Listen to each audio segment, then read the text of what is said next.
And Norma, you trust his conservative credit? Well, you know what, Adrienne? I'm not 100% on board with as far as trust because, you know, I mean, I've kind of watched Trump in the past and everything. But I do believe that he would be a person who would allow religious freedom, which is very, very important to me. And I don't think he would have any problem with that. I'm sure there are going to be things that come up that I don't agree with him on if he were to become president. But I'm sure that would happen with, with others, too. And so I can't say 100% that I believe, he'll get in there and everything he'll do is, exactly what I would like. I can't say that. And, I have there's some little doubts that I have, but I believe that he really is the only person that can manipulate this media. It drives everything. I mean, it drives people. I mean, even Fox News and some of these other outlets that are, more conservative. I mean, they've been bringing up Rubio over and over and over again, and they act like, he's a true conservative. He just, he's good on everything. He's good on immigration, on foreign policy. He's not. And and yet, the media just continues to bring that up and bring it up and bring it up. And I'm like, they choose a particular Washington-style person that they want in, and then they kind of back that person, and you just keep hearing that same message over and over again, and it's not true.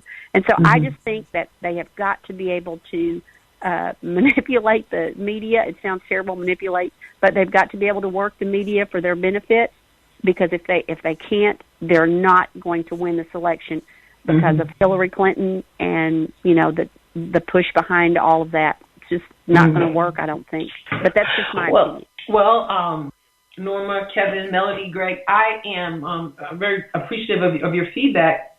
And I guess this remains to be seen how it'll play out, because I don't know how many people actually thought we would be at this place where we are. Many people had said that, it's the summer, and so a lot of people aren't paying attention. That's why Trump is doing so well in the polls. And then, look where we are now, and no matter what he says, and Trump, he will, I'm not saying he's not thoughtful, and Norma brought out the fact that she really thinks he's thoughtful, he's thinking, he's planning, but no matter how wild it may seem to some people, it doesn't seem to hurt him. In fact, it seems to help him.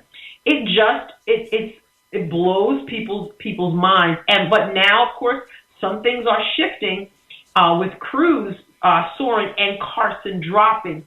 And some people think the Carson drop had something to do with comments he made after the Planned Parenthood shooting, kind of, they thought, trying to be politically correct, speaking of that, and equating pro-lifers with that deranged killer. Some people think it's a foreign policy issue.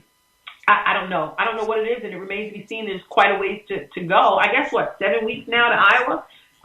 But it should be really interesting seeing how it play out. One thing I do like about whether it is Trump, whether it's Cruz, whether it's Carson, I like the fact that the establishment they look like they could just go into scratching, itching, rash fits. They just don't know what to do with themselves, and it bugs them. You had John Sununu, and Charles Krautheimer, and all these people, and Karl Rove with his whiteboard. They are so upset about it all, and that kind of gives me pleasure. I know that's kind of mean, but that kind of gives me pleasure. But I have to go because I do have another guest coming on, and I do have another caller waiting, and I want to pull that caller in. But thank you so much for sharing your thoughts on Trump, Cruz, Carson. Norma and Kevin and Melody and Greg, I appreciate it. Stay in the fight, and we'll see how it all unfolds. Thank you so much for calling. Thank you. Hey, Adrienne, say hi to Trooper from Rex, and let's go Mets. All right. That's right, Kevin. All right. God bless you all. Bye. Bye-bye.